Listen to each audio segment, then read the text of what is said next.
shooting man. into the sunrise. You know how it is. Okay. No worries, man. I told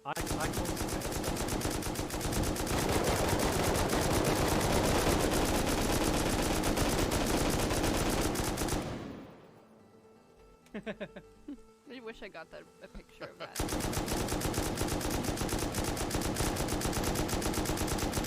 Yeah.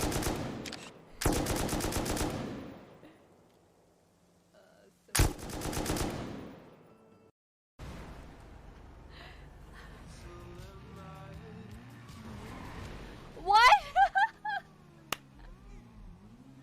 Why can somebody? I want to play a game like the games that you watch that have like 60,000 people. You know. I want to play a game that's like. I'm watching everything. Like this, I have nothing, so I'm not gonna report it. Fucking have nothing to say about Blue just sitting there. I have no idea. I'd rather just finish my tasks and win the game. Reporting the body is a part of the game where it takes attention away from, you know, everyone. So Red's coming up last. This is my intel right now. Red's coming up last. And Pink and Cyan and Purple will probably hear the whole time. Illy's coming up last and Black. So, you know, it's just, this is, you just want to have different tactics.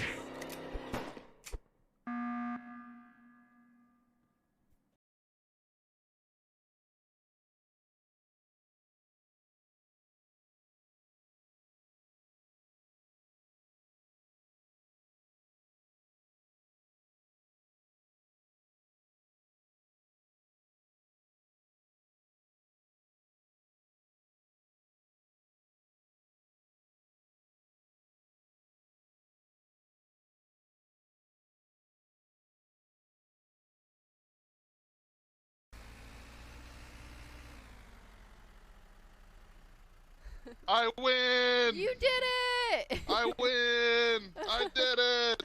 He did it! Oh my god. He did it! Yes! What have you done? My God! Yes!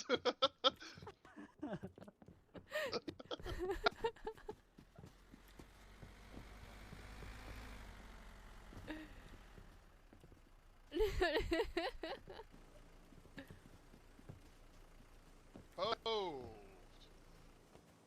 Oh boy. Oh, oh! Wow, the plot thickens.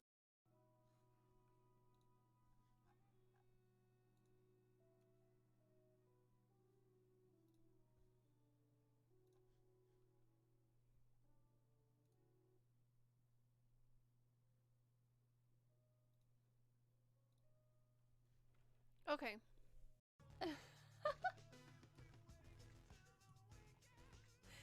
Nothing like dancing with your past.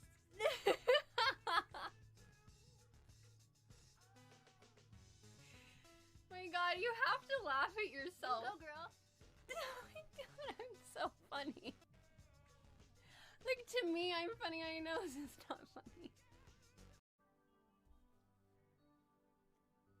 Oh, it's a bit nicer when you're not having to drive through. It takes an hour to drive. Oh, yeah, sounds like California.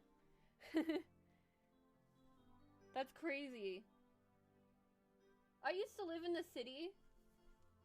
Now that I don't live in the city, I actually don't know how I ever lived in the city.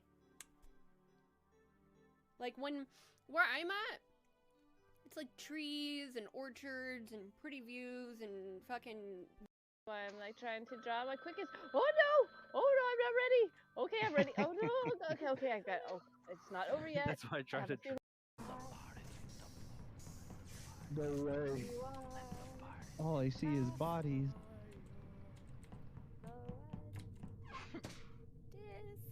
I wish I could use dance right now. When I say Is that way? Tell me why! Ain't nothing but a bar. I'm just gonna stay alone and Tell me why! Better reload it. Glad to see you, Backhand. You dropped some parts there. this guy sleeps where you guys sleep? Well, I don't. He's. I don't know him. Oh, okay. I mean, it seems cool. Otherwise, that psycho freak out. Hey, Hand, how are you doing, buddy?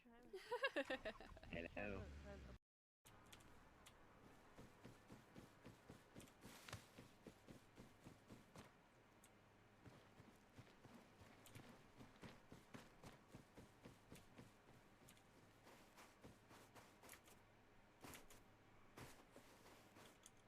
Wow, this is crazy. I can't believe this.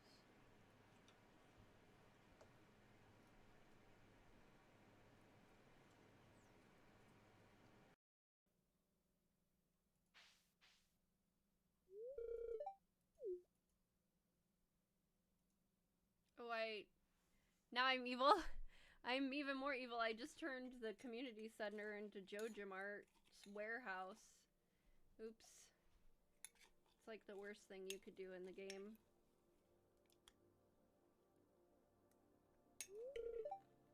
It's so funny. God. Okay. And then they like They just go sit there and then woo, woo, woo, you woo, go woo. woo woo woo woo woo. and No. pass out right next Wait, to you, somebody and then clip that. You did it at the same time that I was clipping when you were doing. Oh my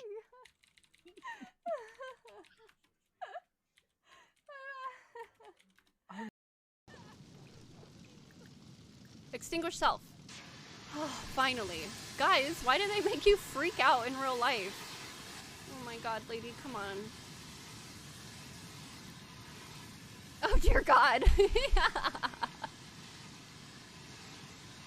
Why is this so bad? She's burnt toast. She's not happy. She's pissed that like the man that she's, whatever, this roommate or man or whatever. He's seriously, he's worth deleting. Well, I have to extinguish it somehow. Don't run through the fire. Wow, me just then saying seriously triggered my Siri. Oh my god. Okay, we got it. That's funny. I'm gonna tell her to stop freaking out too. Extinguish. Extinguish. You guys get your acts together. God. Hello, everyone.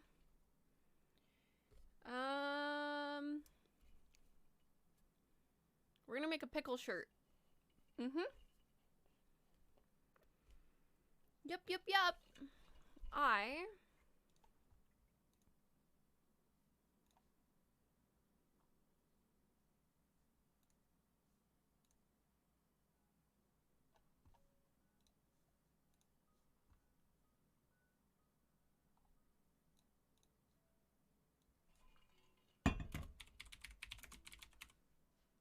Pickle shirt.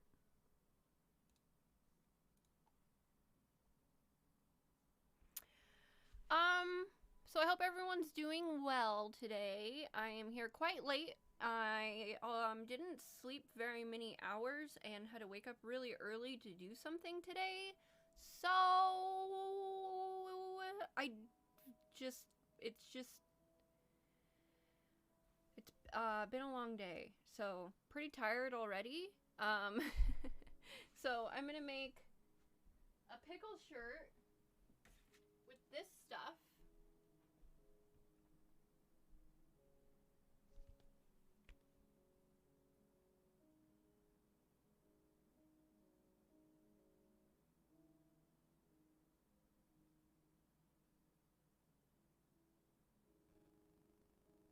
So I guess we just go to their free template and design at avery.com.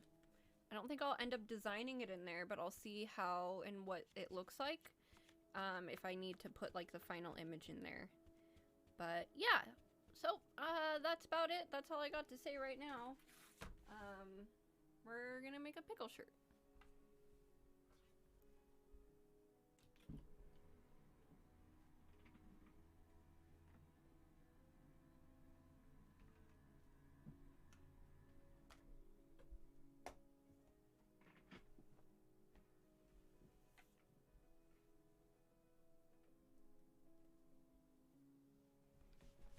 time watching. Yes, yes, Addie, good. We'll see how well this stuff works. You can go through the, what's it called? The issues together.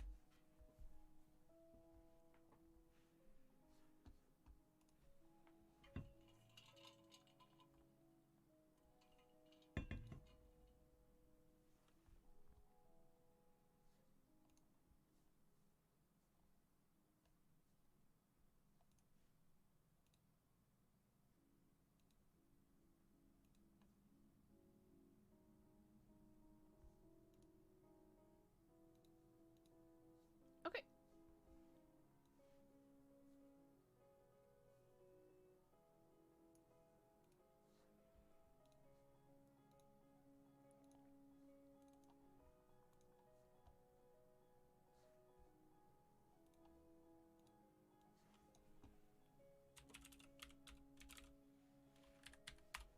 Templates.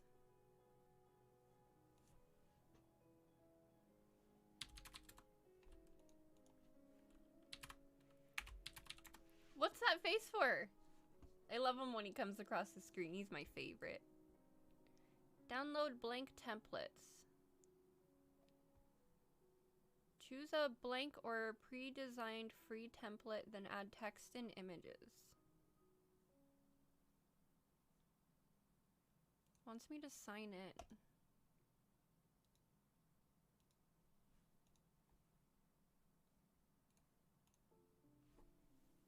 Oh, I am way more tired than I thought.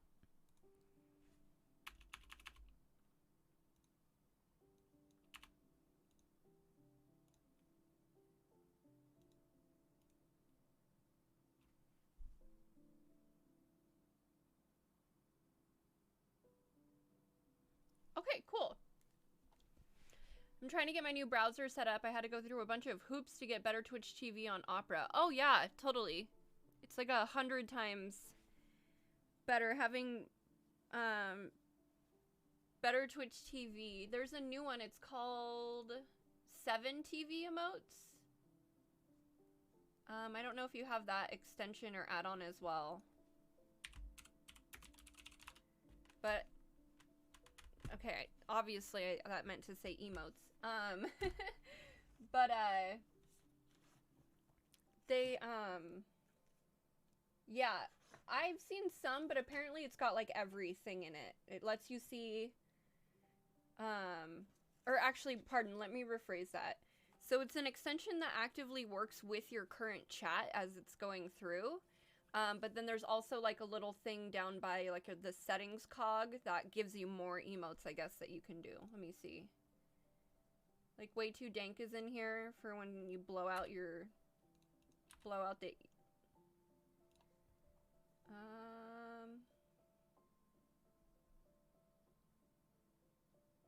oh, that's what I wanted to do. I wanted to make like an egg emote for my own channel. Remind me to do that after this. Oh my goodness, excuse me.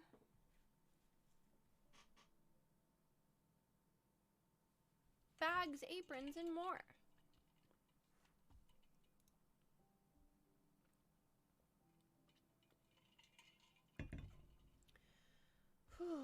Alright, we're breathing.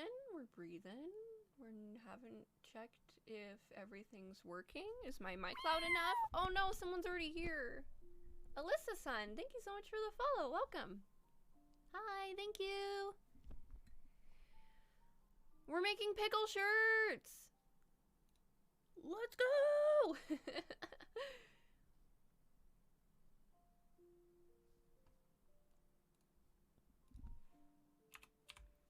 Yay.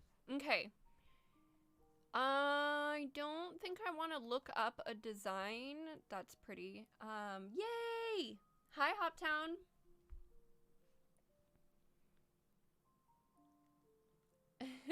Yeah, I can see the stare hunter. Isn't he so cute? Hi, Hop.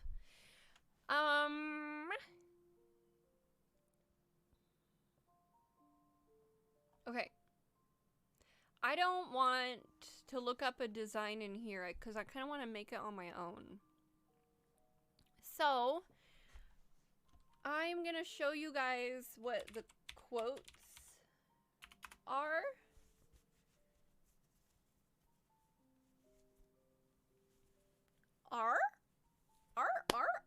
Okay. I'm going to show you what the quotes are. And we're going to pick which one we want to use. Okay.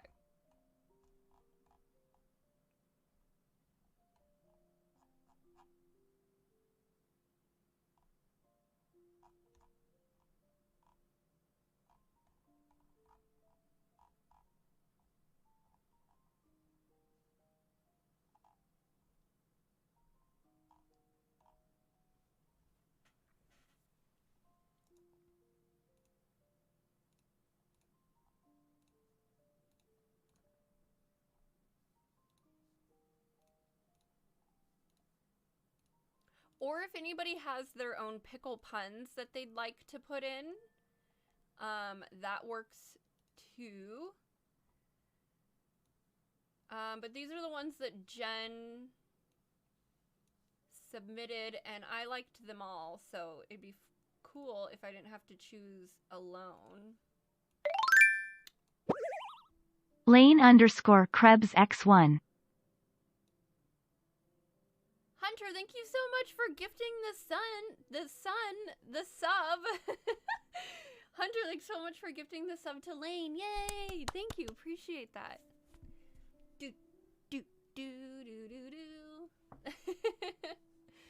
Wow, talking. You could tell I've been talking today quite a bit. Thank you.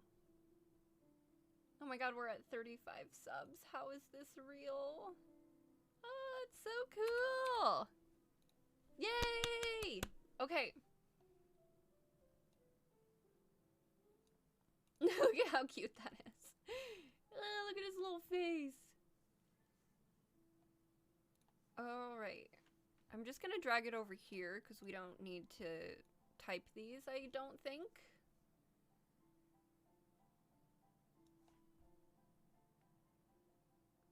I love the emote wall more than anything. Okay. I had some blank t-shirts somewhere, but I don't know where they are, so we're gonna use the back of this like olive colored t-shirt. Actually, ow, it's kind of more, it's got more like I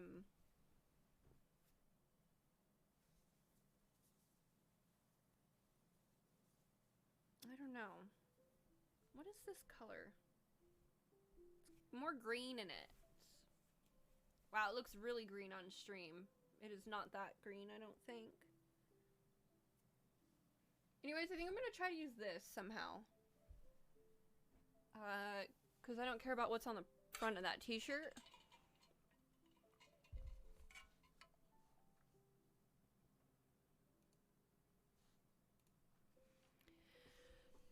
Alright. I know this song.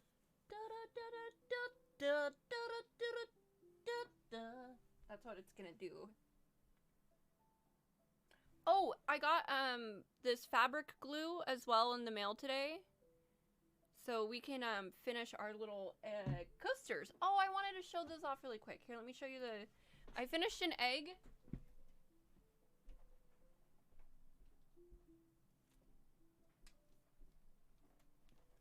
I finished an egg. And then, look how cute he is. I love you, egg. And then we're also making a burger. He's not done yet. He doesn't have his whole top, but look at his ooey gooey cheese. Or his whole top and bottom. But we got the little cheesy in there.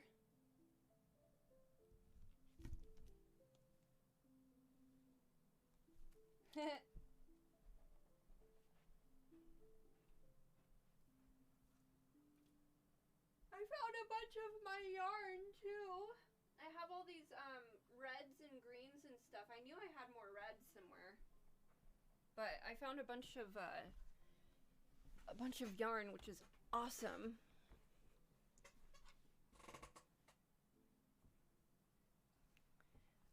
So this one says,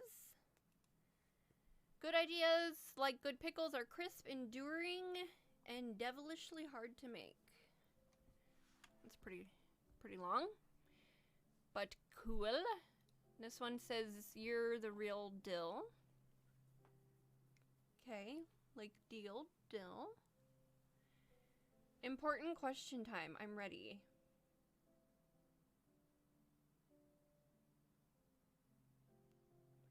Fried pickles, spears, or chips? I've not had spears. I don't think I would like them that way, but I love them as chips. I love fried pickles.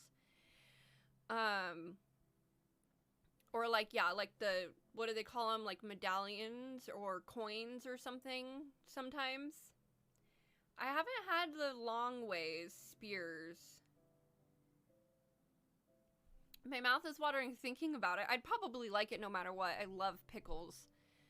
But I love the breading too, so I feel like it makes like a good sandwich of the breading. Spears are so good, especially good pickles. Oh, wow. I guess I've only just had cheap Buffalo Wild Wings pickles that are probably frozen. You know?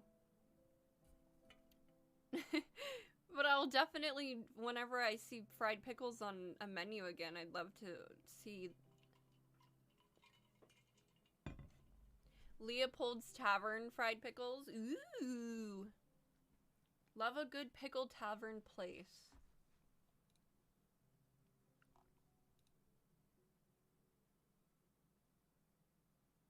Let him in, Hunter.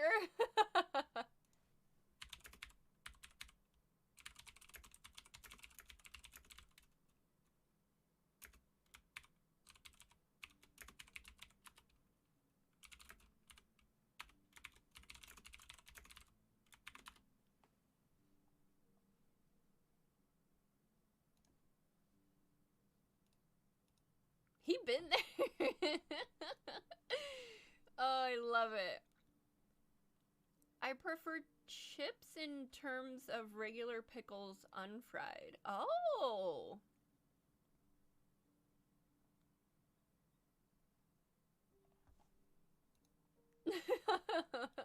Uh-oh, here comes Justin. Sorry, Justin said there was a poor little robin that was continuously flying into our patio door this morning. He wouldn't stop. And Hunter said, let him in. And I said, he obviously wants to come in his home. You just moved in. He's like, he's been there. Justin is typing. Okay, this one says, you're the real dill. I could probably do something cute like that. This one says, what's the dill?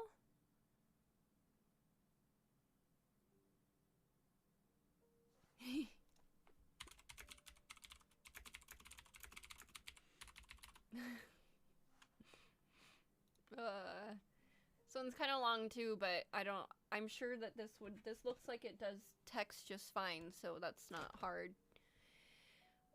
Paint me green and call me a pickle because I'm done dealing with you.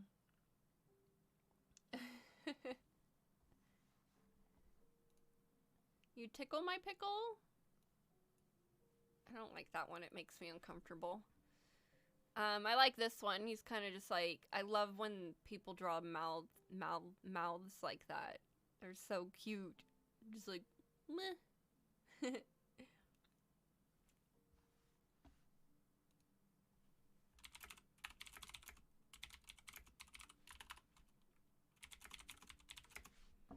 One is like the new version of an upside down face. I just heard about this.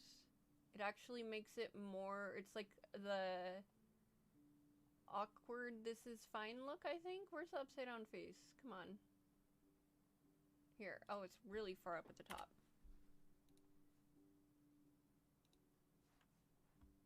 Yeah, this is the melty face. I would call that like, that one's like the new, this is fine.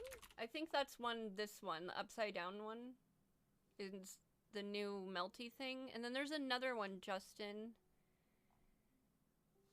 I don't know what I can't see it. I don't know what it is. What was it? I can remember. It's like... Okay, so there's a melty face. Oh, there's a new...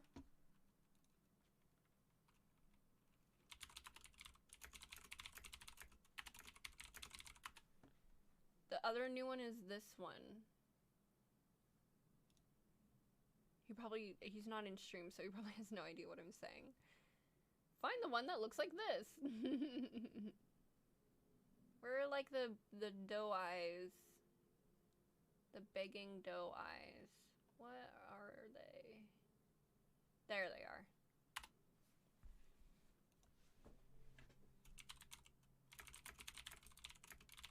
Okay, okay, okay.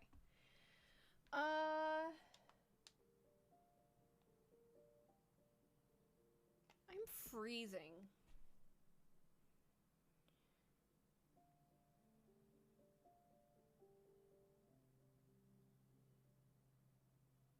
Let's draw.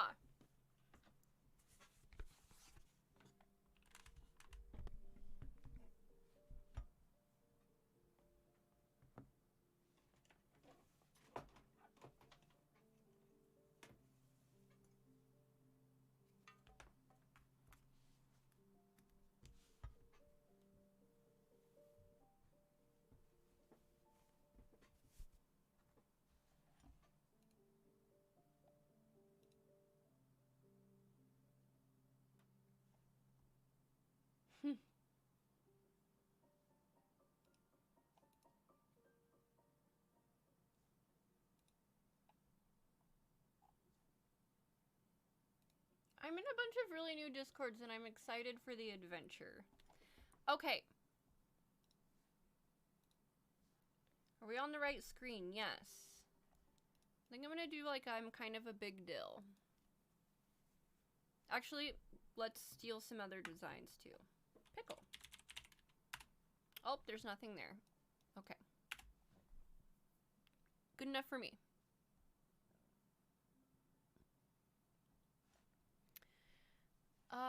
Select this design.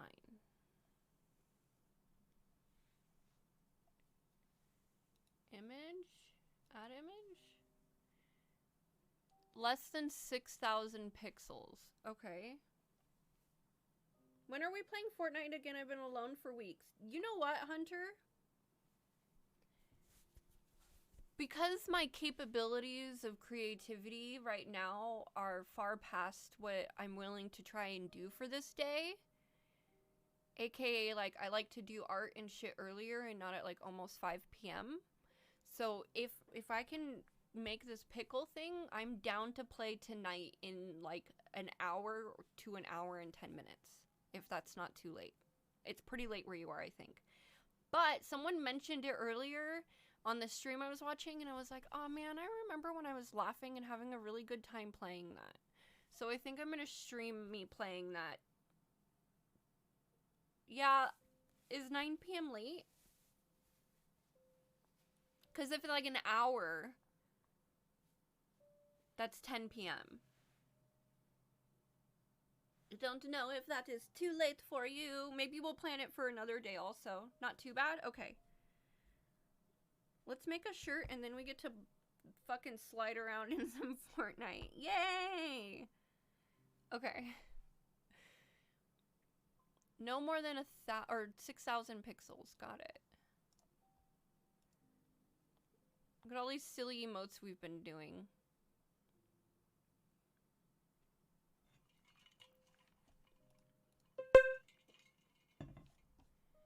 If not tonight, another night will work.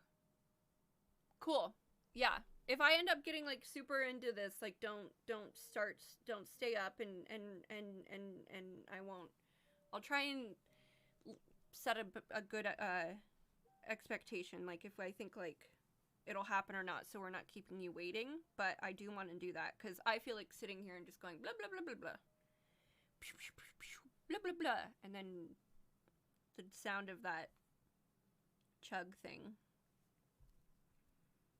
I haven't played it since I've played with you guys last, which is funny. I haven't really played any video games. What are we doing? I think I just need to put... Let's see how many this is.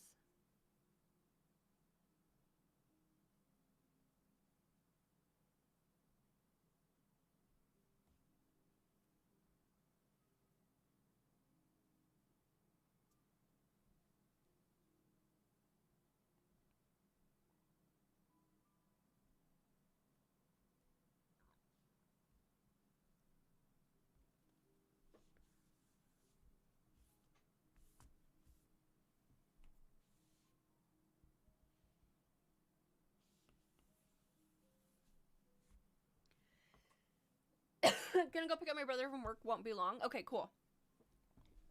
That... Oh, here they are.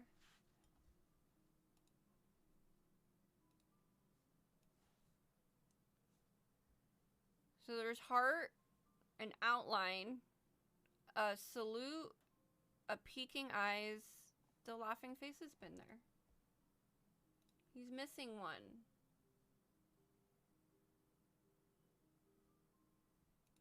Wait, hasn't the hand covering the face always been there? Oh no, there's shushing and yawning. No, that one's been there. Hunter? You're so funny. I could just hear you, like, saying it. You're so funny. Oh, golly golly. Okay.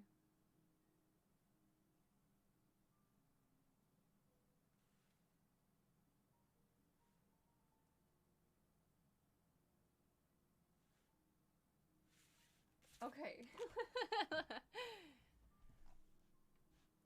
Oh, that's cute.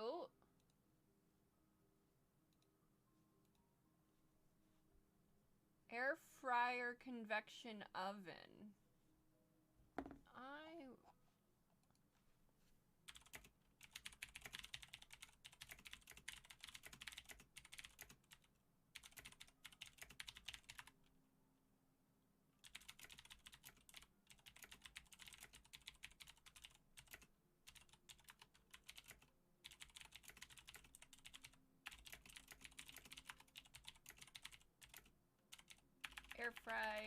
Air fried Twinkies.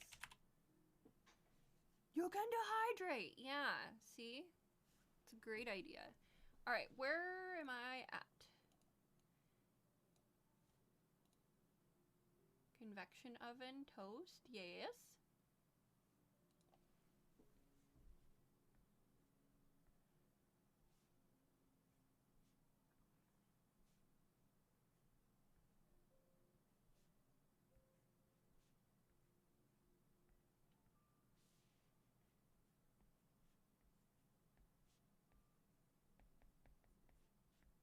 Pickle party! This screen is dirty. I need to clean it. Uh-oh. Hold on.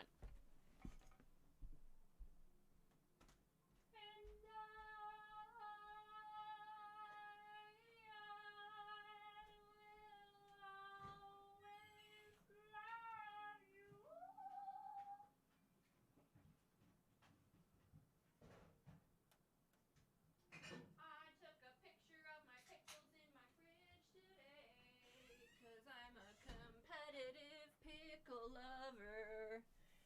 Competitive pickle lover. Broil. Oh, nice.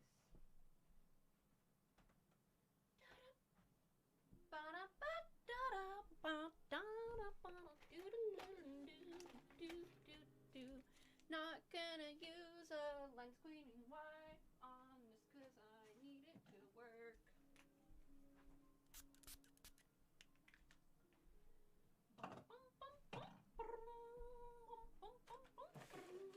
You make me happy when guys are great. You never know.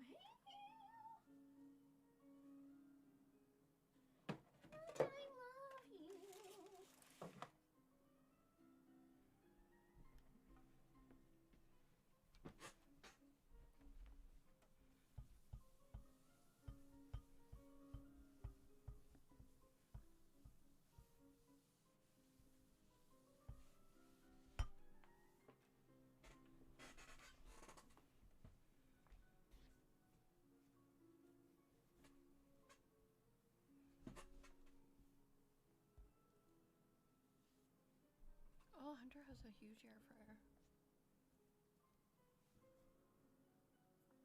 We likes it. Okay. If I were wearing a pickled t-shirt, I would want him...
Yay! Hunter stays!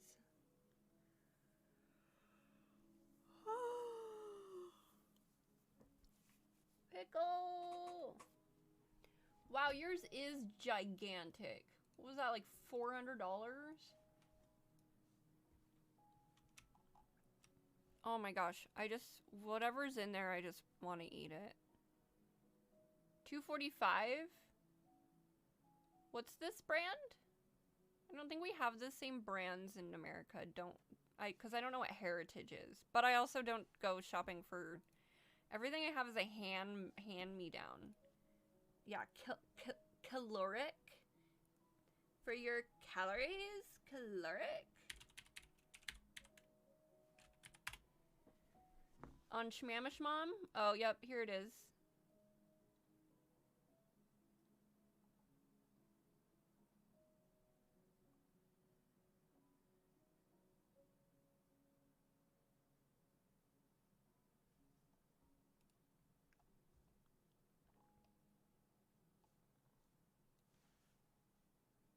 Pog?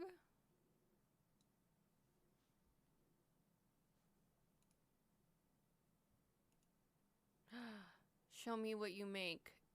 Air fryer, bake, toast, braise, roast, roastery, sear, broil, dehydrate, and warm. Keep it warm. Wow, I have no room for something this big in my tiny, tiny house. But it looks like...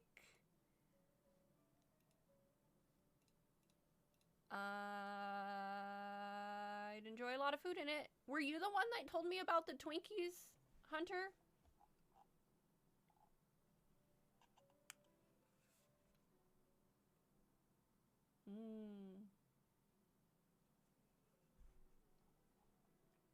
Woks are fantastic.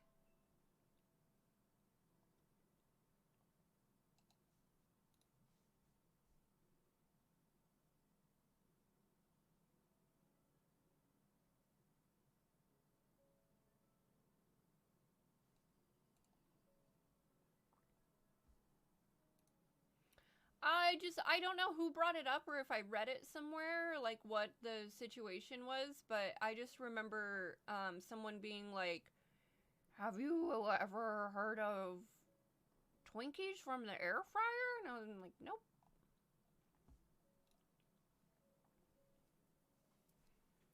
And I'm just only assuming that it was you because you're someone that mentioned that,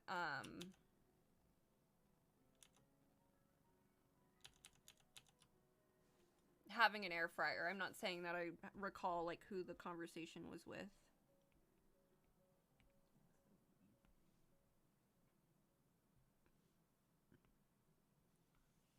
Was it you, Addie?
Fuck, I just did all that on the paper. I'm gonna regret that.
pretty brush. Wait, maybe it was Kron's.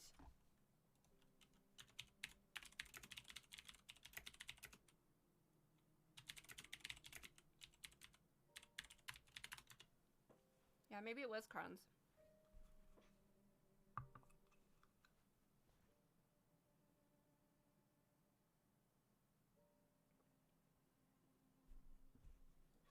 Maybe not. I don't know. Okay. What do I think of for pickles? I don't know if I want to... Maybe I'll put like a really, really, really cute face on it.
How do you cross arms?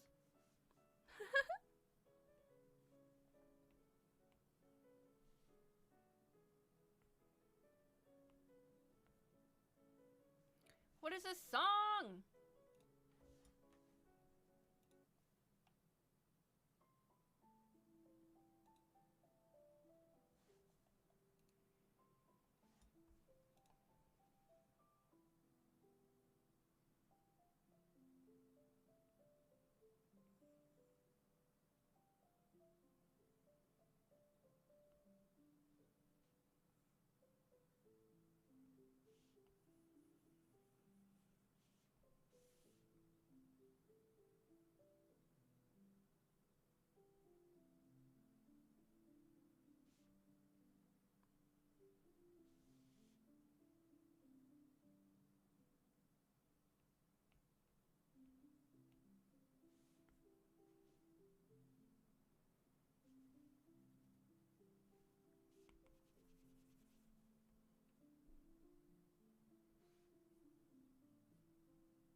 so much despair.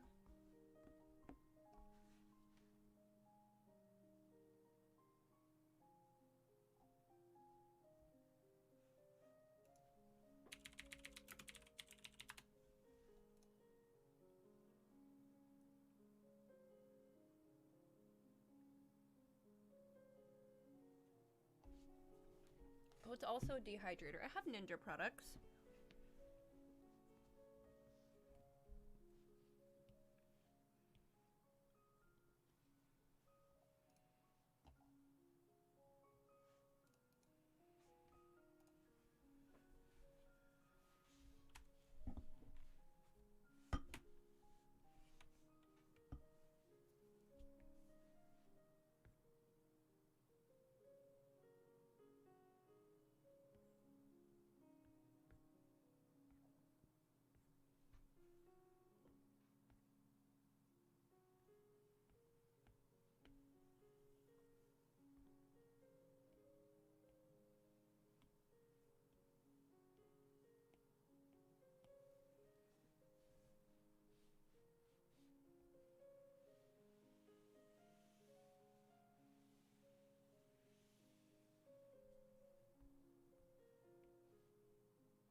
Ooh, a TED Talk. I've never actually listened to a TED Talk.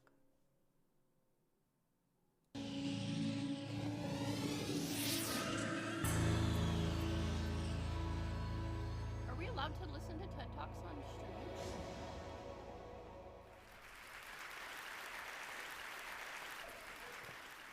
So I'll start with this. A couple of years ago, an event planner called me because I was going to do a speaking event. And she called and she said, I'm really struggling with how to write about you on the little flyer. And I thought, well, what's the struggle? And she said, well, I saw you speak, and I'm going to call you a researcher, I think, but I'm afraid if I call you a researcher, no one will come because they'll think you're boring and irrelevant. And I was like, okay. And she said, but the thing I liked about your talk is, you're a storyteller, so I think what I'll do is just call you a storyteller. And of course, the academic, insecure part of me was like, you're going to call me a what? And she said, I'm going to call you a storyteller. And I was like, oh, why not Magic Pixie? I was like, let me think about this for a second. And so I tried to call deep on my courage. And I thought, I am a storyteller. I'm a qualitative researcher. I collect stories. That's what I do. And maybe stories are just data with a soul, and maybe I'm just a storyteller. So I said, you know what? Why don't you just say I'm a researcher storyteller? And she went, there's no such thing. So I'm a researcher storyteller. Okay. And I'm going to talk to you today. We're talking about expanding perception. And so I want to talk to you and tell some stories about a piece of my research that fundamentally expanded my perception and really actually changed the way that I live and love and work and parent. And this is where my story starts. When I was a young researcher, doctoral student, my first year I had a research professor who said to us, here's the thing, if you cannot measure it, it does not exist. And I thought he was just sweet talking me. I was like, really? And he's like, absolutely. So you have to understand that I have a bachelor's in social work, a master's in social work, and I was getting my PhD in social work. So my entire academic career was surrounded by people who kind of believed in the life's messy, love it, you know, and I'm more the life's messy, clean it up, Yes. organize it, and put it into a bento box. And so to think that I had found my way, to found a career that takes me, you know, really one of the big sayings in social work is lean into the discomfort of the work. And I'm like, you know, knock discomfort upside the head and move it over and get all A's. That was my mantra. So I was very excited about this. And so I thought, you know what? This is the career for me because I am interested in some messy topics, but I want to be able to make them not messy. I want to understand them. I want to hack into these things that I know are important and lay the code out for everyone to see. So where I started was with connection, because by the time you're a social worker for 10 years, what you realize is that connection is why we're here. It's what gives purpose and meaning to our lives. This is what it's all about. It doesn't matter whether you talk to people who work in social justice and mental health and abuse and neglect. What we know is that connection, the ability to feel connected, is neurobiologically, that's how we're wired, it's why we're here. So I thought, you know what, I'm gonna start with connection. Well, you know that situation where you get an evaluation from your boss and she tells you 37 things that you do really awesome and one thing that you can't, you know, an opportunity for growth. And all you can think about is that opportunity for growth, right? Well, apparently this is the way my work went as well, because when you ask people about love, they tell you about heartbreak. When you ask people about belonging, they'll tell you their most excruciating experiences of being excluded. And when you ask people about connection, the stories they told me were about disconnection.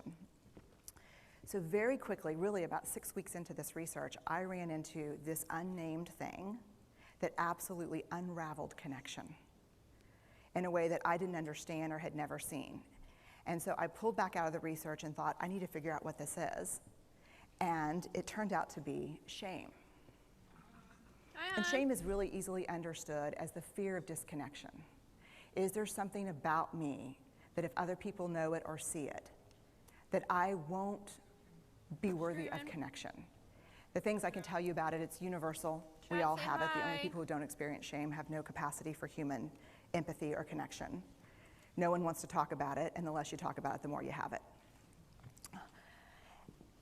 What underpinned this shame, this I'm not good enough, which we all know that feeling. I'm not blank enough. I'm not thin enough, rich enough, beautiful enough, smart enough, promoted enough. The thing that underpinned this was excruciating vulnerability.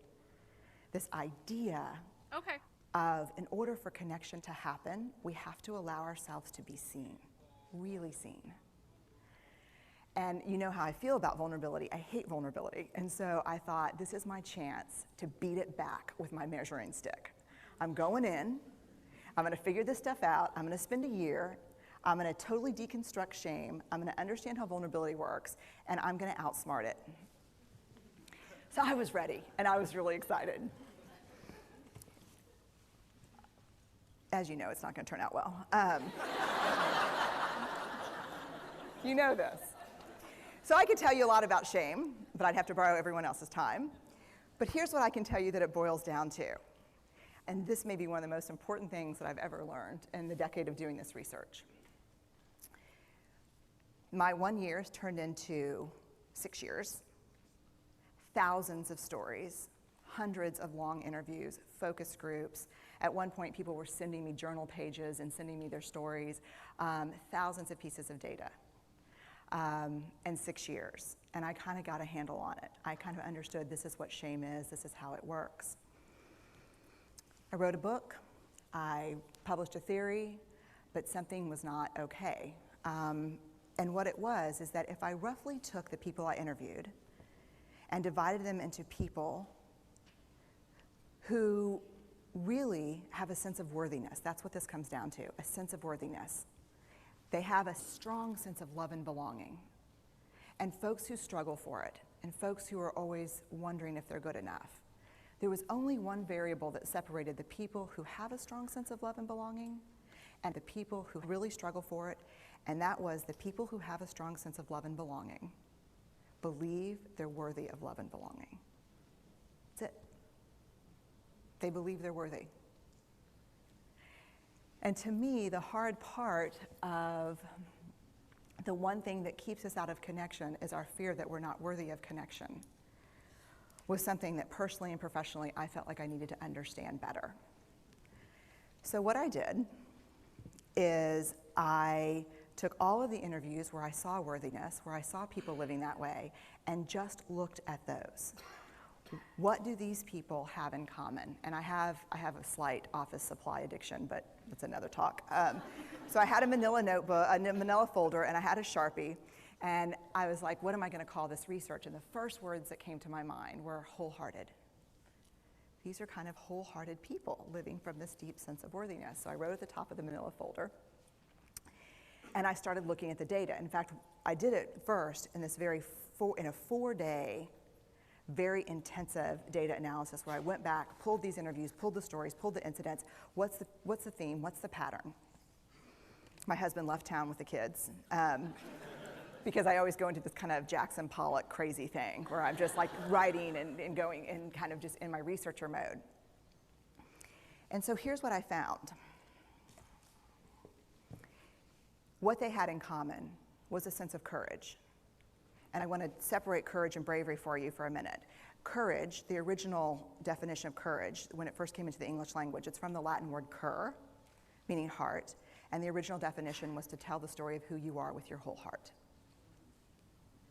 And so these folks had, very simply, the courage to be imperfect. They had the compassion to be kind to themselves first and then to others, because as it turns out, we can't practice compassion with other people if we can't treat ourselves kindly. And the last was they had connection, and this was the hard part, as a result of authenticity. They were willing to let go of who they thought they should be in order to be who they were, which is, you have to absolutely do that for connection. The other thing that they had in common was this. They fully embraced vulnerability. They believed that what made them vulnerable made them beautiful. They didn't talk about vulnerability being comfortable, nor did they really talk about it being excruciating, as I had heard earlier in the shame interviewing. They just talked about it being necessary. They talked about the willingness to say, I love you first. The willingness to do something where there are no guarantees. The willingness to breathe through waiting for the doctor to call after your mammogram. The willing to invest in a relationship that may or may not work out. They thought this was fundamental. I personally thought it was betrayal. I could not believe I had pledged allegiance to research, where our job, the definition of research is to control and predict, to study phenomenon for the explicit reason to control and predict. And now my mission to control and predict had turned up the answer that the way to live is with vulnerability and to stop controlling and predicting. This led to a little breakdown. Thank you. Which actually looked more like this. I'd say it out loud, but And it did. It led to I call it a breakdown, my therapist calls it a spiritual awakening. Spiritual awakening sounds better than breakdown, but I assure you it was a breakdown. And I had to put my data away and go find a therapist. Let me tell you something. You know who you are when you call your friends and say, I think I need to see somebody. Do you have any recommendations? Because about 5 of my friends are like, woo, I wouldn't want to be your therapist. And I was like, what does that mean? And they're like, oh, I'm just saying, don't bring your measuring stick. It's like, okay. So I found a therapist. My first meeting with her, Diana, I brought in my list of the way the wholehearted live. And I sat down, and she said, how are you? And I said, I'm great, I'm okay. And she said, what's going on? And I said, and this is a therapist who sees therapists, because we have to go to those because their BS meters are good. And so I said, here's the thing, I'm struggling. And she said, what's the struggle? And I said, well, I have a vulnerability issue, and I know that vulnerability is kind of the core of shame and fear and our struggle for worthiness, but it appears that it's also the birthplace of joy, of creativity, of belonging, of love, and I think I have a problem, and I need some help. And I said, but here's the thing, no family stuff, no childhood shit, I just need some strategies.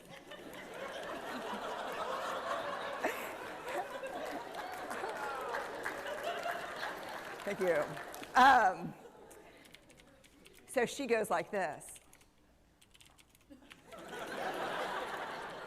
And then I said, it's bad, right? And she said, it's neither good nor bad. It just is what it is. And I said, oh my God, this is gonna suck. And it did, and it didn't. And it took about a year. And you know how there are people that, like, when they realize that vulnerability and tenderness are important, that they kind of surrender and walk into it? A, that's not me. And B, I don't even hang out with people like that. For me, it was a year-long street fight. It was a slugfest. Vulnerability pushed, I pushed back. I lost the fight, but probably won my life back. And so then I went back into the research and spent the next couple of years really trying to understand what the wholehearted, what the choices they were making, and what are we doing with vulnerability? Why do we struggle with it so much? Am I alone in struggling with vulnerability? No. So this is what I learned. We numb vulnerability. When we're waiting for the call, it was funny, I sent something out on Twitter and on Facebook that says, how would you define vulnerability? What makes you feel vulnerable? And within an hour and a half, I had 150 responses. Because I wanted to know, what's out there. Having to ask my husband for help because I'm sick and we're newly married. Initiating sex with my husband, initiating sex with my wife. Being turned down, asking someone out. Waiting for the doctor to call back, getting laid off, laying off people. This is the world we live in. We live in a vulnerable world. And one of the ways we deal with it is we numb vulnerability. And I think there's evidence, and it's not the only reason this evidence exists, but I think that it's a huge cause. We are the most in debt, obese, addicted, and medicated adult cohort in US history. The problem is, and I learned this from the research, that you cannot selectively numb emotion. You can't say, here's the bad stuff. Here's vulnerability, here's grief, here's shame, here's fear, here's disappointment. I don't want to feel these. I'm going to have a couple of beers and a banana nut muffin. I don't want to feel these. And I know that's knowing laughter. I hack into your lives for a living. I know that's, God. You can't numb those hard feelings without numbing the other affects or emotions. You cannot selectively numb. So when we numb those, we numb joy. We numb gratitude. We numb happiness. And then we are miserable, and we are looking for purpose and meaning, and then we feel vulnerable, so then we have a couple of beers and a banana nut muffin. And it becomes this dangerous cycle. One of the things that I think that we need to think about is why and how we numb. And it doesn't just have to be addiction. The other thing we do is we make everything that's uncertain, certain. Religion has gone from a belief in faith and mystery to certainty. I'm right, you're wrong, shut up. That's it. Just certain. The more afraid we are, the more vulnerable we are, the more afraid we are. This is what politics looks like today. There's no discourse anymore. There's no conversation. There's just blame. You know what blame? You know how blame is described in the research? A way to discharge pain and discomfort. We perfect. If there's anyone who wants their life to look like this, it would be me. But it doesn't work, because what we do is we take fat from our butts and put it in our cheeks. Which just, I hope in 100 years people will look back and go, wow. You know? And we perfect, most dangerously, our children. Let me tell you what we think about children. They're hardwired for struggle when they get here. When you hold those perfect little babies in your hand, our job is not to say, look at her, she's perfect. My job is just to keep her perfect, make sure she makes the tennis team by 5th grade and Yale by 7th grade. That's not our job. Our job is to look and say, you know what? You're imperfect and you're wired for struggle, but you are worthy of love and belonging. That's our job. Show me a generation of kids raised like that and we'll end the problems I think that we see today. We pretend that what we do doesn't have an effect on people. We do that in our personal lives. We do that corporate, whether it's a bailout, an oil spill, a recall. We pretend like what we're doing doesn't have a huge impact on other people. I would say to companies, this is not our first rodeo, people. We just need you to be authentic and real and say, we're sorry, we'll fix it. But there's another way, and I'll leave you with this. This is what I have found: to let ourselves be seen, deeply seen, vulnerably seen. To love with our whole hearts, even though there's no guarantee. And that's really hard, and I can tell you as a parent, that's excruciatingly difficult. To practice gratitude and joy in those moments of kind of terror when we're wondering, can I love you this much? Can I believe in this passionately? Can I be this fierce about this? Just to be able to stop and instead of catastrophizing what might happen, to say, I'm just so grateful, because to feel this vulnerable means I'm alive. And the last, which I think is probably the most important, is to believe that we're enough. Because when we work from a place, I believe, that says, I'm enough, then we stop screaming and start listening. We're kinder and gentler to the people around us, and we're kinder and gentler to ourselves. That's all I have. Thank you. That was a good one. Impactful and important.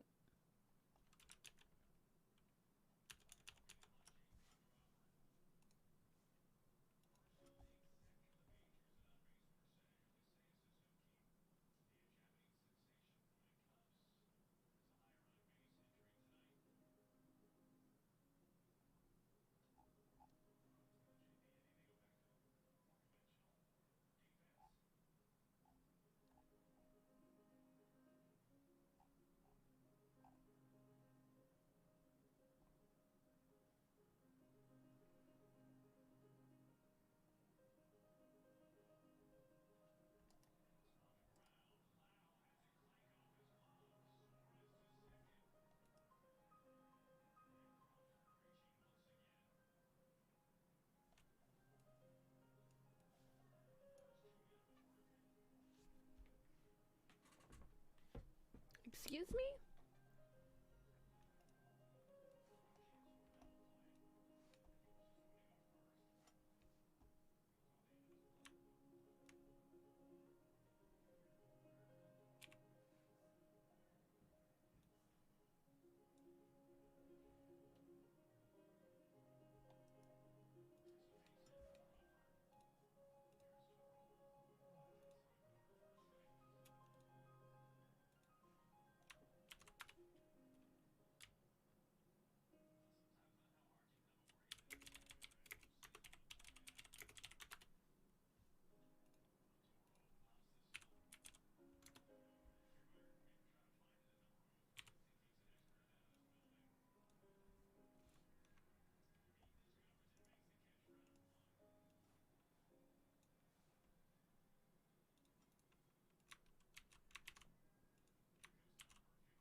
What's up, Sakello? Sakello, hello. Yeah, you see this weird Kool-Aid thing? Excuse me?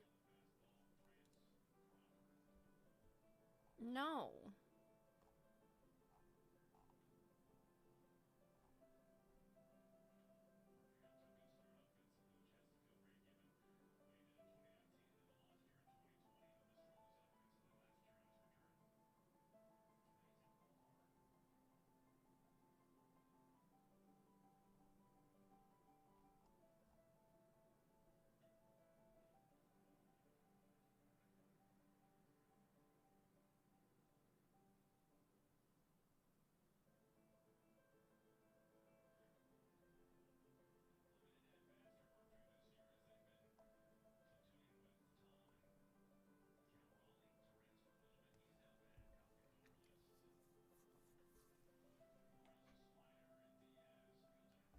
I have no words.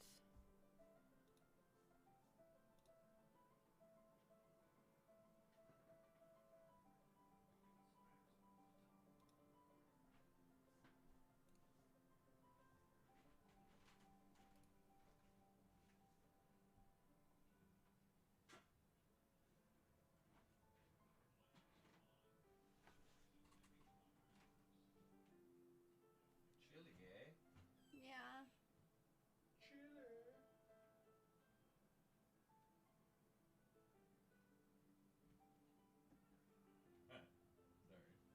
I love you. Huh? I love you. I love you. I'm gonna slice up this steak, so I gotta eat it. The chili will That's last a bit longer. Yeah, I was gonna say, much more than If I the... don't eat the steak now, it's over. The lady at the grocery store was talking to me about how her husband made like 6 steaks and they've been eating it since Sunday or something like that. I don't know, some Thursday or something. So those steaks I bought, you know, kind of didn't look at them. I glanced, didn't really pay attention. $17. So like I got 4 things yesterday. It was $40.31. And like, you know, I don't think I can make it like that. You know, it's like not panicking, but like financially, there's absolutely no way we can keep up with this rate of inflation. Like no person can. Like I don't know what the fuck people are gonna do. I mean, it's like gonna force everyone to eat like, fucking mac and cheese. No, I'm just gonna start fucking murdering people. Yeah. That's what's gonna happen. So, hey, they can That's get it. I'm still stronger, faster, and bigger than almost everyone I meet. So, I'm not that worried. Right. These motherfuckers are just making shit up, dude. Like, you can't They make are it. literally I will take making that shit fucking up. Steak, and I will walk the fuck out the door and grill it in the parking lot. Bring it. Come fight me for it. You know, because like I don't know what else to do. You can't make people starve. Not in motherfucking Oregon, in a small town in my town. You ain't doing that. Fuck you. I can promise you. When people, which again I have never not voted Democrat, but this time they vote, it's going to be 80% Republican. That's how fucking pathetic these fucking idiots. And they're actually going to do. There's going to be more sexism, more racism, more misogyny, more fucking trans beatings, more all that because of it. Because these fucking idiots have done such a poor job mismanaging the world. Like, have you been on Twitter?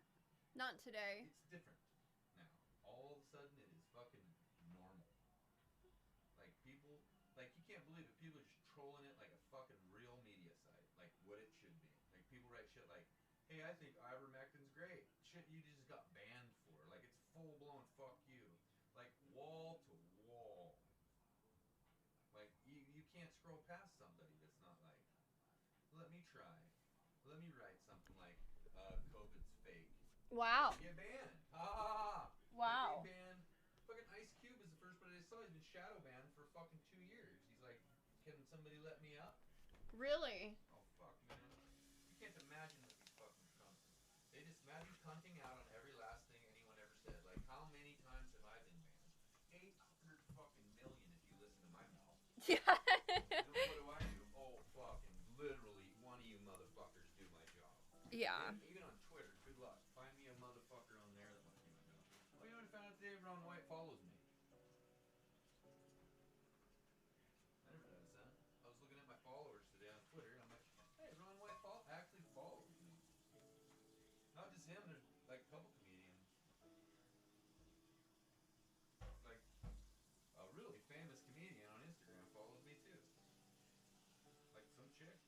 at it, I'm like, well, who the fuck? I've never seen this person in my life. They got 150,000 followers, and they just followed me. I don't know why.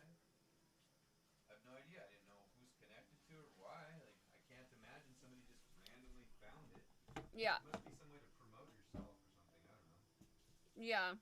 But yeah, it was kind of cool because Ron's, Ron wrote that shit. Joe Rogan. I wrote Ron White, tried to get him there, but maybe he doesn't understand the way that the media site works. That you're not supposed to push follow, or maybe he doesn't know he's following me. But I'm gonna start tagging him and shit now until he unfollows me.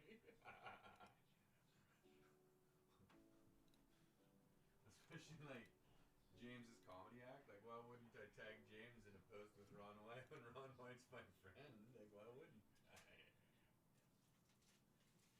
Like, what if James got like a real comedy spot out of that? You know?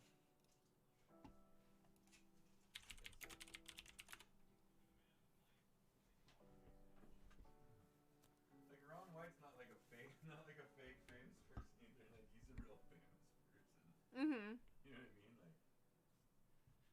Like he, like I don't know what age you were when that stupid fucking hillbilly comedy thing came out.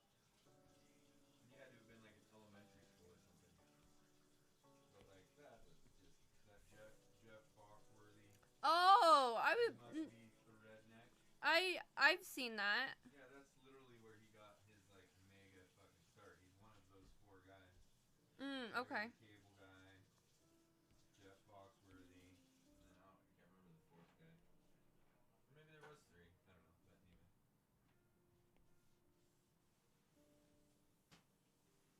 But anyway, he's just a drunk. But still made me feel good today. Made me feel like famous. Well, at least they see your replies when you talk to them. Weird, huh? Because that's what that does. Yeah. That's what I thought. If I need to think of something smart to say, like you should, you're smart about that, like something you would say. But I don't really have anything to say about it, so I might as well just take my one shot at it when I finally come up with a good idea.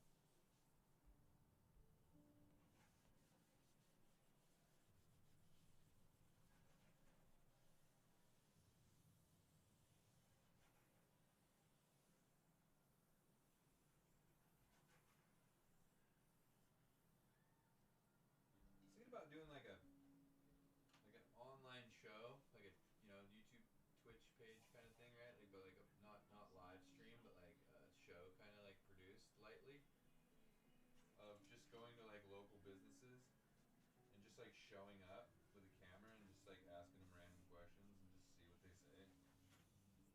It kind of seems like a lot of people would be frustrated or like irritated, and like that might make for some really interesting like conversations. Like imagine if you just show up with a camera and eat an entire meal unannounced into a restaurant that's just like a local place. Like what kind of and just Channel 5 style, just barely say anything, just like what if you just like really consistently did a really good job of having a really bad show? This is bad show, that just means literally like you're not on time and you don't even actually post it. But what if you just post it really consistently, but it's like kind of poorly done? Mhm. Like like if you were Eric Andre and you weren't kidding. Like you're actually like that bad.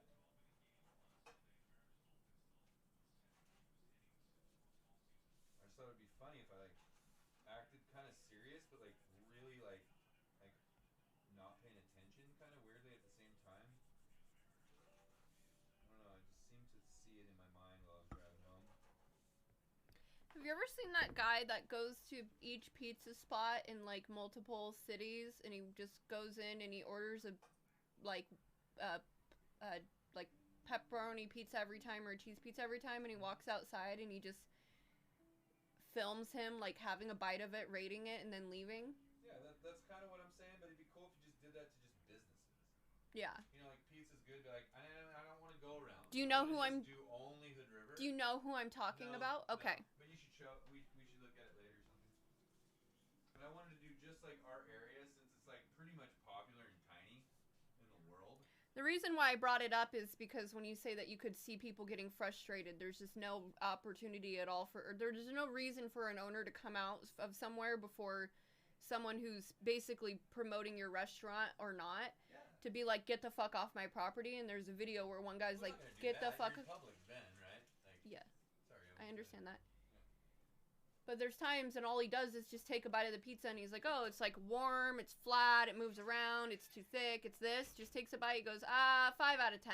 And then he just, that's it and it's all. Yeah. But like, there's one where an owner just comes out and he's like, you can't be doing this, and turns it into a whole thing. And he literally like, you can. I know you, I'm not telling you that. Right. So what it does is in turn makes him look like a fucking douchebag, dumbass business owner. So instead of the rating of the pizza being any relevance to the conversation at all on the food, he's such a dick that it's like, I'm not going to support that place ever again.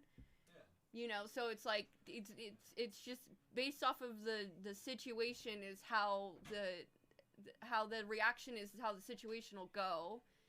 And so there's times where, like, it could be really great. Like, his pizza could have been amazing, and if he shut his fucking mouth, he'd have a line around the corner. Like, because people really like this guy. Yeah, he's already, like, established. Yeah. It's not like, you know. Right. And so, yeah, like, I'm not saying that you would be needing to do that. I'm just saying there's a video I've seen of someone similarly doing kind of something where they go around to a place and they're just like, hey, and then, you know. My idea would be, like, Tim Dillon was a review person, and, like, you couldn't take him seriously if you liked it or not either way. Like, you know what I mean? Like, I might literally give someone a 10 out of 10 for a sandwich that I hated because I thought it was super funny that they would even serve something that shitty. And so, like, I'm like, the gall. Mm-hmm. 10 out of 10. Like, just the balls for them to hire a person that looks like that. But, I mean, I just want to walk back to the kitchen with somebody filming me and just go, hey, dude, what's your name? Just kind of before they even kind of know what you're doing. Yeah, but that's And a if they good way to don't- get banned from a lot of places. Not really. Not really. Not if you don't make them look bad. You know what I mean? Like, there's no reason to make anybody look bad. Like, it's not a mission to blow anyone up. It's literally to act like you don't really know what you're doing. Like, I'm gonna pretend like I'm older and don't get it, and like I'm just trying to like I'm thirsty to be on YouTube, but I don't kind of understand it. And so it's like somewhere between Tim Dillon and like Sacha Baron Cohen. You know, like I don't get it. Like thing, you know. Okay. So they can't be mad at me because I don't understand what I'm doing. Like, it would even be better if, like, an owner started explaining to me about how reviews hurt their business, and I can, like, listen to them explain it to me, like, as if I didn't already get it. You know what I mean? Like, that would be perfect. Because I don't want to hurt anyone. I just want to, like, an awkwardness. Like, I think that's, like, a cool vibe. Because when people see cameras, you know, they think it's like something serious or something. Like, what do you consider like the point of view of Channel 5? Serious or not? Both. Yeah, like I don't even know, right? It's kind of like so open-ended that you can go either way with it, and that's a cool vibe, you know?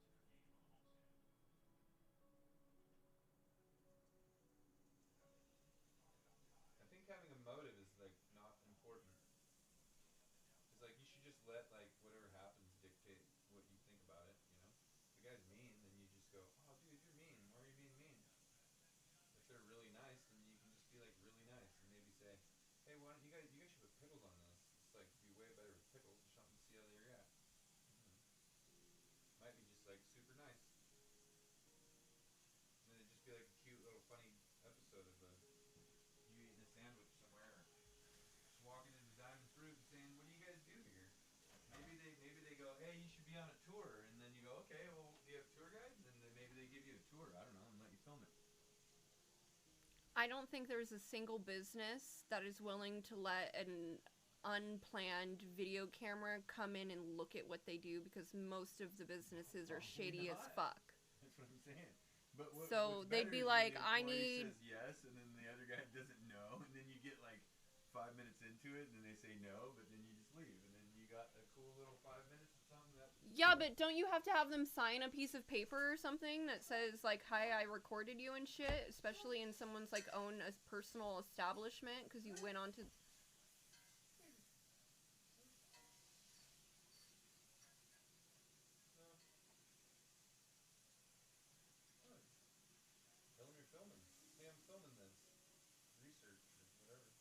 they say don't film it, you can't film it.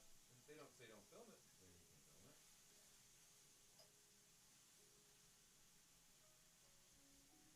You just have to ask. It's okay. Well, I'm talking about like somebody holding a phone. You know, I want least intimidating possible. And like hold my own phone and film it. It's the element of surprise. How did you like all the people Sash Baron Khan did anything with didn't have any kind of any they didn't know anything about what they were doing and they all got tricked into what they were doing and that's the way it goes. They were all open-ended questions and they answered them. If you entrap someone then you may be liable, but as long as you don't there's no motive there. Unless you're like actually trying to hurt somebody. Asking somebody a basic question. It's not to make anybody's business look bad. It's literally to create an awkward moment that's somewhat rare.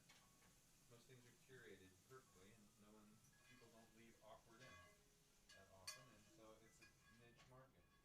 Little different.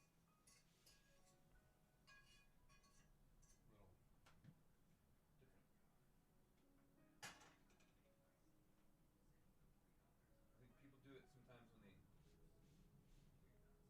I don't know how like the same people like bait cops, but they go to like sites and they stand where they should and the cops get mad. They do it all the time. These guys have big channels. And as long as they're not rude or anything, they never get in trouble. You know? I was reading an article today about how somebody's just won a court case of how they filmed someone that was in an accident on the side of the freeway and the cops arrested him. Asked him not to film him, then they arrested him. And they sued the police department. You know what I mean?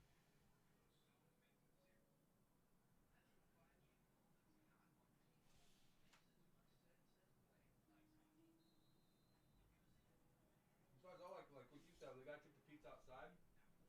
You know, it's a great way to deal with it. The thing is, that guy's famous, so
Warlocks. How are you? It's going pretty good. How are you doing?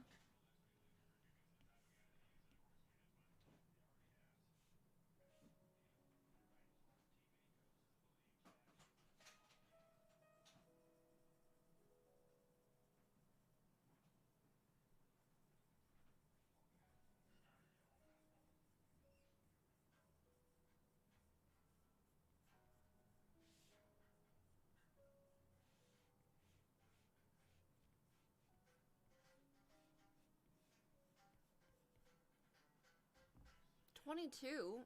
Oh, wow. That's a lot. Maybe we'll have to make some more channel point things that are actually useful to the channel.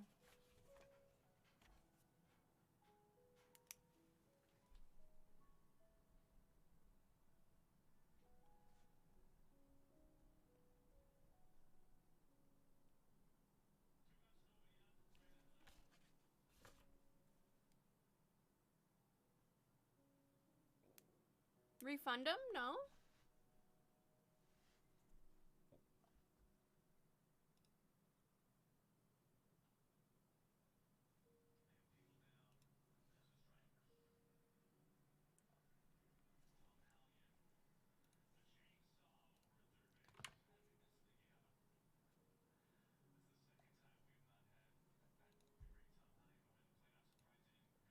Maybe if I don't respond to the rewards in time.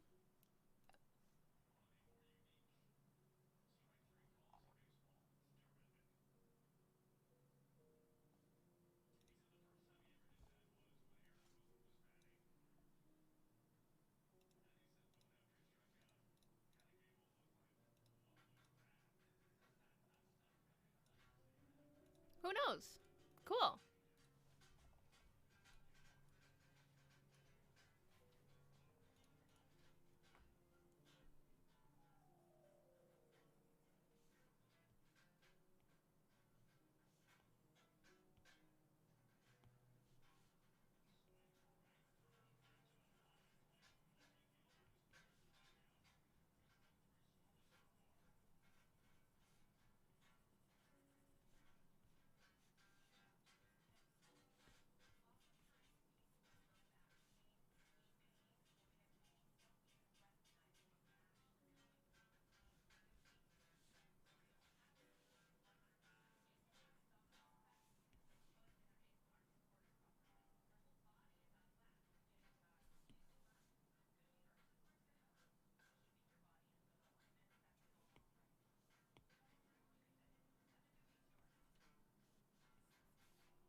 Yeah, that's basically what the shirt is gonna say.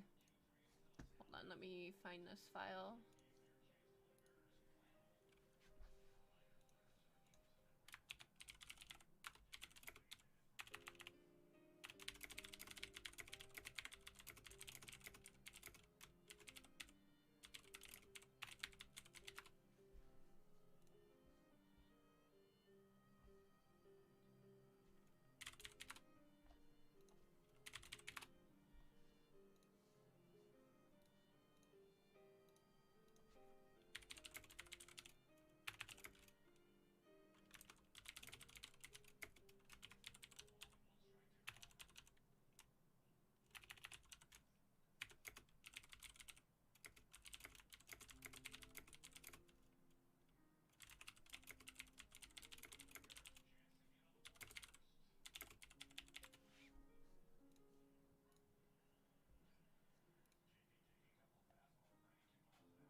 My link tree?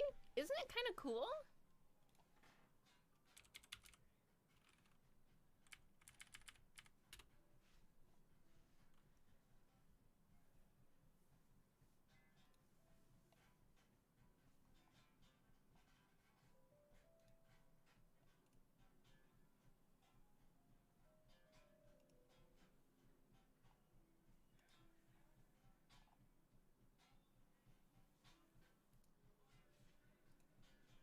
Thank you.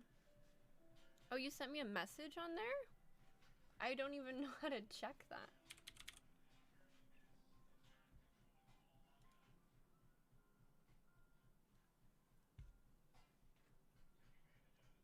That's fun.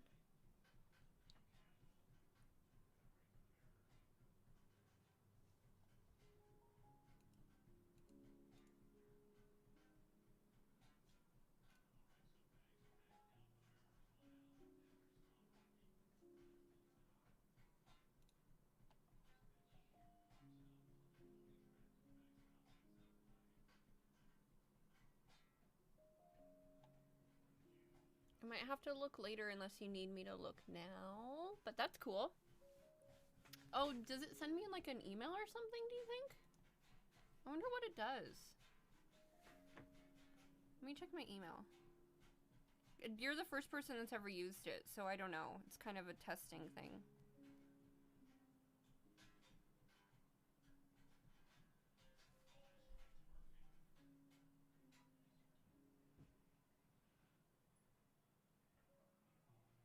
Oh.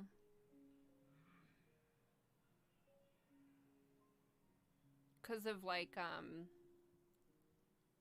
where I live. I know. I tried to change it, but it doesn't let me put like the bigger place that's this town, which is... Maybe I'll have to convert to like a business account and just change my name or something. But yeah.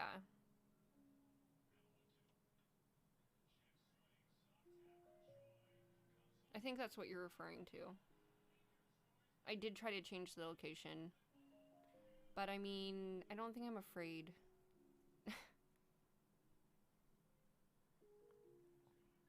I'm not sure. I'll visit the... We're on the same page? Okay. Yeah, we'll visit... I'll find a way to...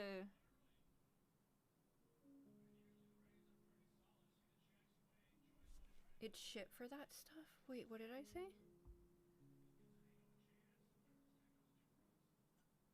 Business accounts do make it better? Okay, I'll try that. Just because I agree. Like, I also don't think I care if people know my whole name either.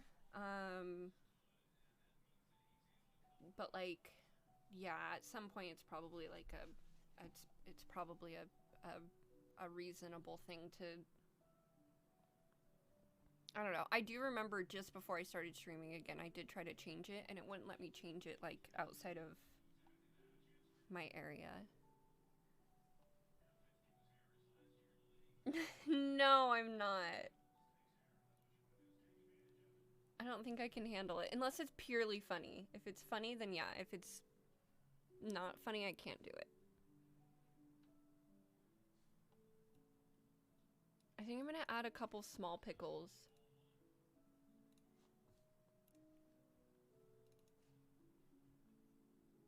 And maybe just cut around them.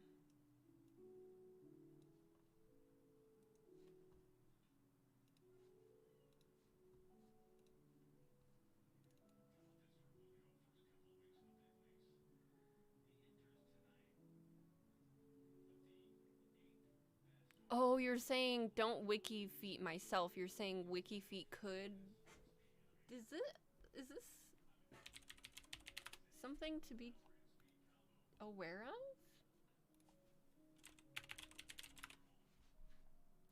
Nothing for my name.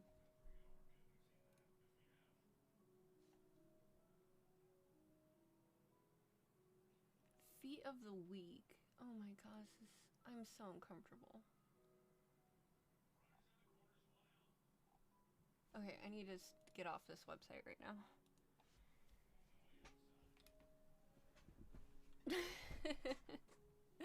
Imagine me having to be worried about that. That's really funny. Background?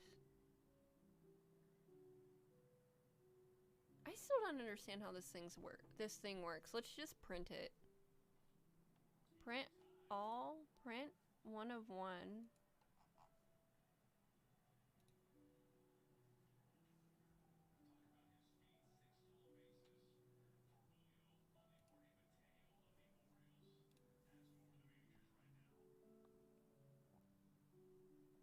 Yeah, I'm really glad there's nothing in there. Because there was one time where there was this person who followed me and they donated a YouTube link of like some fanfic that they wrote of me. And it made me really uncomfortable. But I'm pretty sure they just said they copy pasted another one and then inserted my name in it and that they didn't actually write it. But it was still kind of weird. So, yeah.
Okay, cool. We're printing now. Oh. Okay, it's in there.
got more spices and onion powder.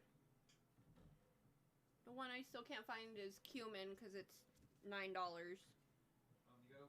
Sometimes you might, if you think about it, like you can go in just in the straight up Hispanic area. Well, we have some. I think maybe actually you probably used it. Yeah. Yeah, they buy it in the bag in the Hispanic area. Cheaper. All the spices are cheaper, just in a different aisle.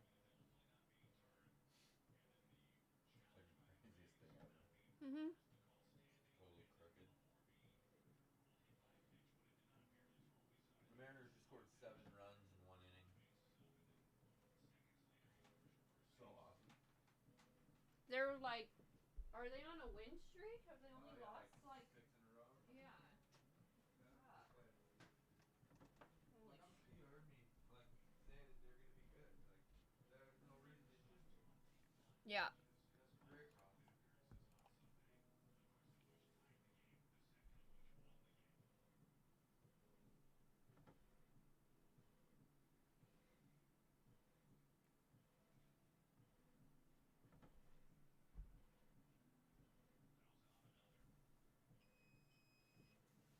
Oh, I need to look up the t-shirt thing.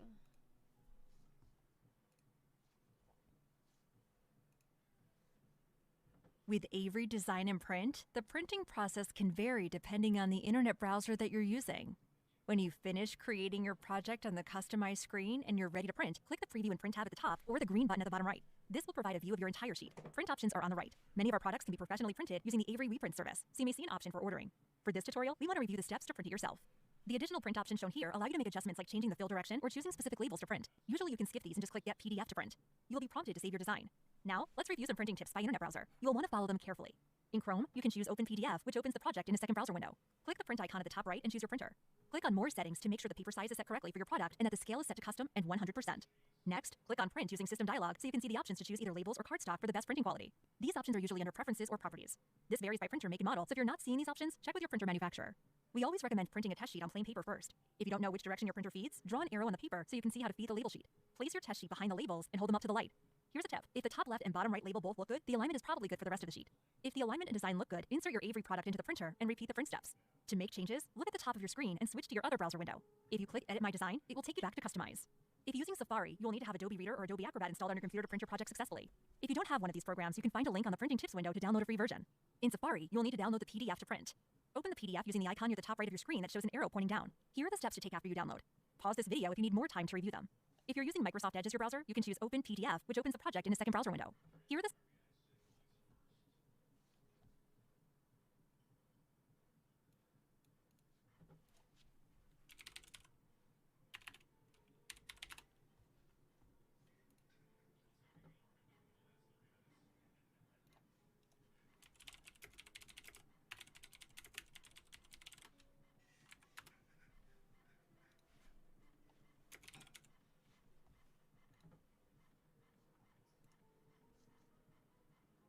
Avery Light fabric transfers are a fun way to customize light-colored t-shirts and other items. These iron-on transfers are designed for white or light-colored 100% cotton or polycotton blend fabrics. When used properly, they are guaranteed to be fade-resistant for up to 20 washes.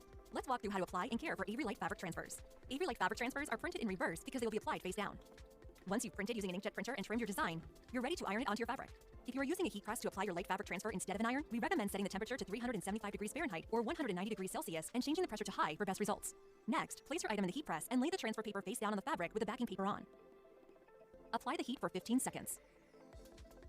Allow the fabric to cool for 2 minutes before slowly and carefully peeling the backing off. If the transfer is lifting, reapply heat for 15 seconds and allow it to cool again before peeling.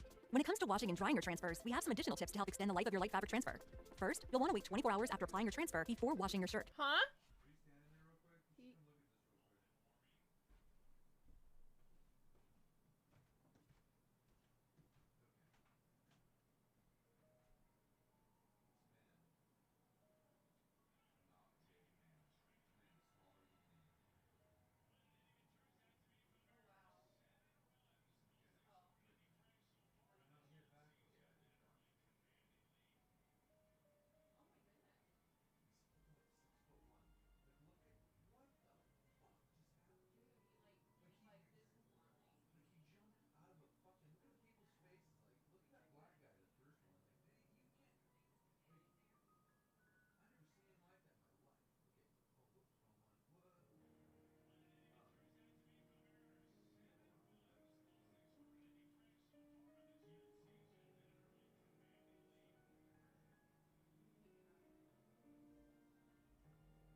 You should also turn the shirt inside out.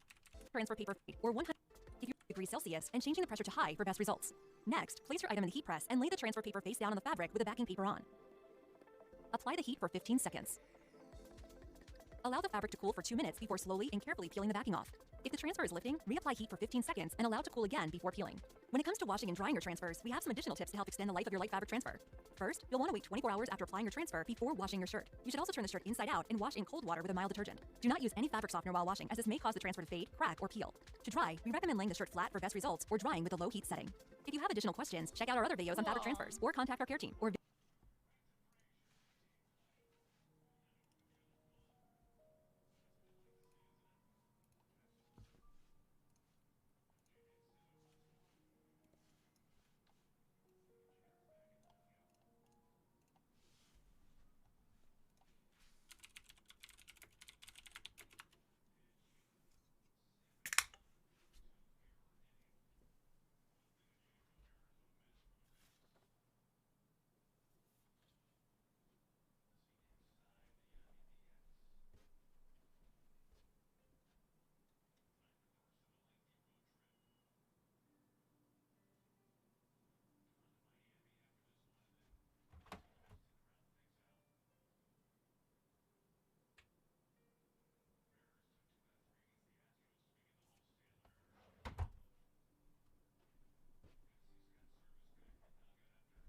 I'm just gonna use this shirt, who cares?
Did it say with the backing off?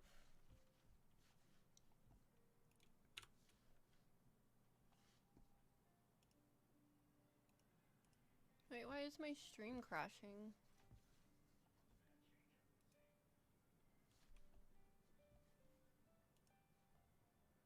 Why?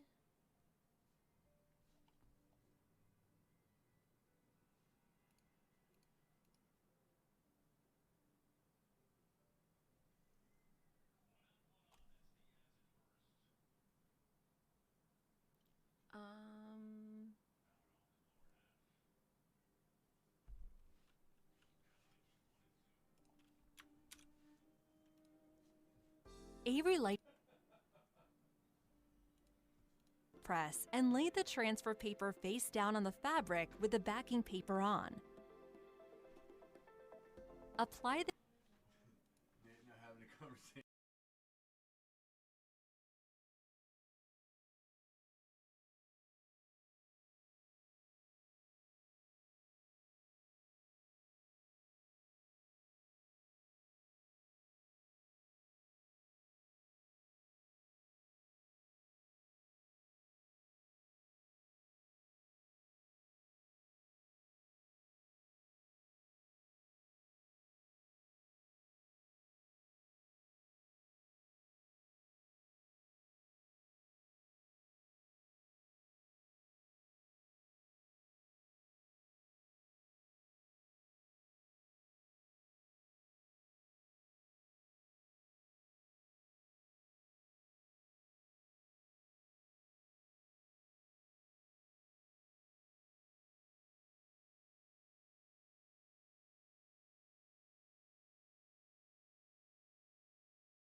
intended to be useful. Way too much.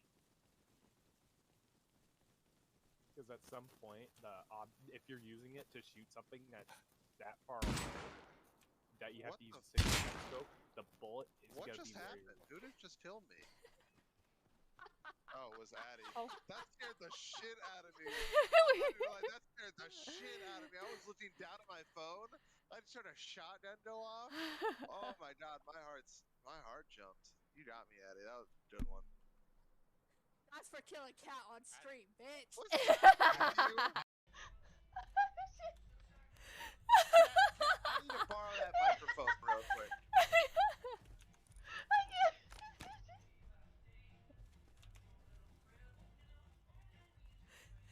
My stomach hurts. I heard you. Okay, thank you.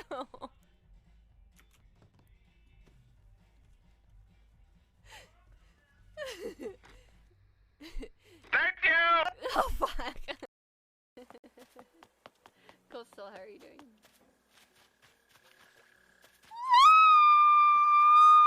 Oh my god, I'm so sorry I'm screaming, babe. There's a giant bug chasing me in this game and it's freaking me out. Oh.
Thank you. I'm really glad it's good.